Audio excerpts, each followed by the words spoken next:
Selanjutnya,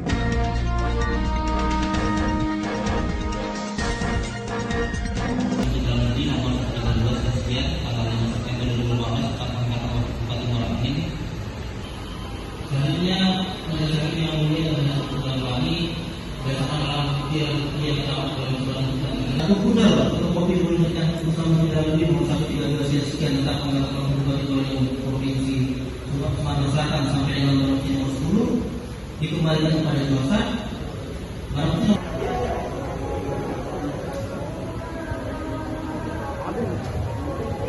Pak Juasa, tanggapan sedikit Pak. Juasa dikit Pak, tanggapan Pak. Ya, alhamdulillah hari ini ada tuntutan jaksa. Tidak masalah, soalnya di persidangan tidak ada terbukti itu. Ya, jadi saya tidak masalah. Optimis bahwa nanti saya bebas dari segala dakwaan dan tuntutan ini. Saya tetap pada pendirian saya dan sebagaimana terbukti di persidangan tidak ada satupun bukti yang menyatakan bahwa saya menerima atau kelihatan saya menerima. Itu pertimbangannya gimana? Pertimbangan hukum ya? Ya, pada hari ini kami telah membacakan tuntutan pidana penjara terhadap Juarsa.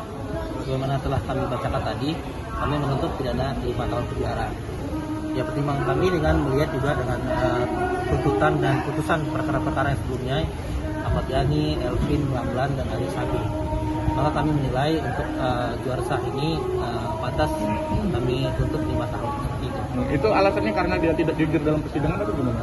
Ya, kalau dalam pertimbangan kami memang kami sampaikan salah satu hal memberatkan bahwa tidak berterus terang dan tidak mengakui perbuatannya.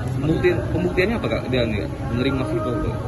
Ya, perkara ini sebagaimana kami sampaikan tadi, sebagaimana dakwaan juga terbukti memang dari saksi-saksi bahwa menerima kalau yang umroh itu yang dari Robi.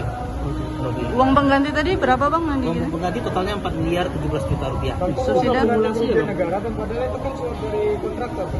Enggak, kalau di pasal 18 itu uang pengganti bukan kerugian negara. Jadi di perkara ini dia tidak melakukan kerugian negara, tapi uang pengganti sebagaimana pasal 17 dalam Undang-Undang Tindak Pidana Korupsi, pelaku tindak pidana korupsi yang menerima harta benda dari tindak pidana korupsi itu dapat dijatuhkan uang. Tuntutan Juarsa sudah dibacakan oleh penuntut umum sebagai sama-sama penegak hukum, kita hargai karena itu adalah kewenangannya. Tetapi banyak yang kita dengar dari tuntutan itu, jaksa penuntut umum masih berkisar di BAP, bukan di fakta persidangan. Justru itu kita nanti akan membuat pledoi tanggal 15 tentang apa yang dituntut oleh jaksa penuntut umum. Oke, Kak, tadi kan dari keterangan JPU kan kalau disebutkan salah satu pertimbangan Pak Juarsa ini dihukum 5 tahun itu karena Pak Juarsa tidak mengakui kesalahannya. Iya. Menanggapi hal itu bagaimana? Tidak ada persoalan, bukan soal mengakui, tidak ada alat bukti untuk mengakui, tidak ada. Dulu high air yang harus ada pengakuan, tidak perlu ada pengakuan. Tinggal alat buktinya bagaimana, ya. Kalau semuanya mau mengaku, tidak ada lagi alat bukti 184 itu untuk mengaku. Jadi selama ini yang dituntut oleh JPU tidak mungkin ada, dia berbelit-belit atau mungkin tidak berterus terang. Kalau mengaku itu tidak ada lagi, pembuktian pengakuan itu tidak ada lagi. Justru itu kita tidak ada ini, ya para intelektual